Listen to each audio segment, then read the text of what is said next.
ರೈತರು ಉತ್ಪಾದನೆ ಮಾಡ್ತಾರೆ. ನಮ್ಮ ಉತ್ಪಾದನಾ ವೆಚ್ಚಕ್ಕೂ ಅವರ ಉತ್ಪಾದನಾ ವೆಚ್ಚಕ್ಕೂ ಬಹಳ ಜಗಜಾಂತರ ವ್ಯತ್ಯಾಸ ಇದೆ. ಇದು ಏನ್ ಮಾಡ್ತಿದ್ದಾರೆ ಇವತ್ತು ಇಂಡಿಯಾನೇ ಉಳಿತು ಆ ತರ ಇವತ್ತು ಪಾಶ್ಚಾತ್ಯ ದೇಶಗಳಲ್ಲಿ ಉತ್ಪಾದನೆ ಆಗ್ತಕ್ಕಂಥ ರೈತರ ಉತ್ಪಾದನೆ ಆಗ್ತಕ್ಕಂಥ ಮಿಷನರಿಗಳನ್ನ ತಂದು ನಮ್ಮ ದೇಶದಲ್ಲಿ ಡಂಪ್ ಮಾಡ್ತಾರೆ.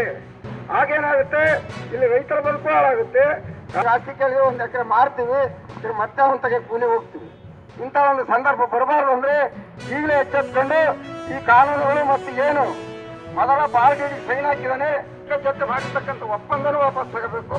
ಇವ್ಯಾವ ನಮ್ಗೆ ಬೇಡ ಅಂತಕ್ಕಂಥದ್ದನ್ನ ಗಟ್ಟಿ ಮನಸ್ಸಿನಿಂದ ಹೋರಾಟ ಮಾಡಿ ಮುಷ್ಕರ ಕೈಗೊಂಡಂತ ಎಲ್ಲ ನಮ್ಮ ಸಂಗಾತಿಗಳಿಗೆ ಮತ್ತೊಮ್ಮೆ ಹೃದಯಪೂರ್ವಕ ಸ್ವಾಗತ ಕೋರ್ತಾ, ಇಷ್ಟೊತ್ತು ಎಲ್ಲ ನಾಯಕರು ಹೇಳಿದ್ರು ವಾಪಸ್ ತಗೋಬೇಕು ಅಂತ ಹೋಗ್ಬಿಡ್ತೀವಿ.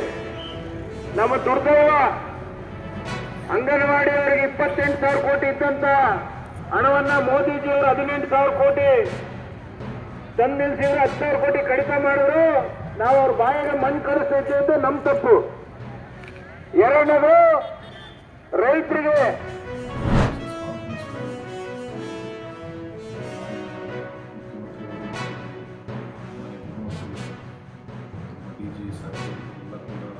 ಎಲ್ಲ ಪೊಲೀಸ್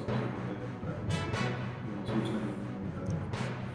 ಇದರಲ್ಲಿ ಮುಖ್ಯವಾಗಿ ಪೊಲೀಸ್ ಮಿತ್ರ ಆಸರೆ ಪ್ರೋಗ್ರಾಮ್, ಮನೆಮನೆಗೆ ಪೊಲೀಸ್,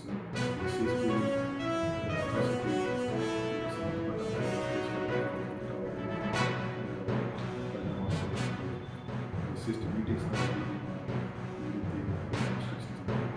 ಅದೇ ರೀತಿ ಹೊಸ ಲಾಸ್ ಏನು ಬಂದಿದೆ, BNSS, BSc, BNS, ಇದರಲ್ಲಿ ಏನು ಒಳ್ಳೆ ಚೇಂಜಸ್ ಆಗಿದೆ.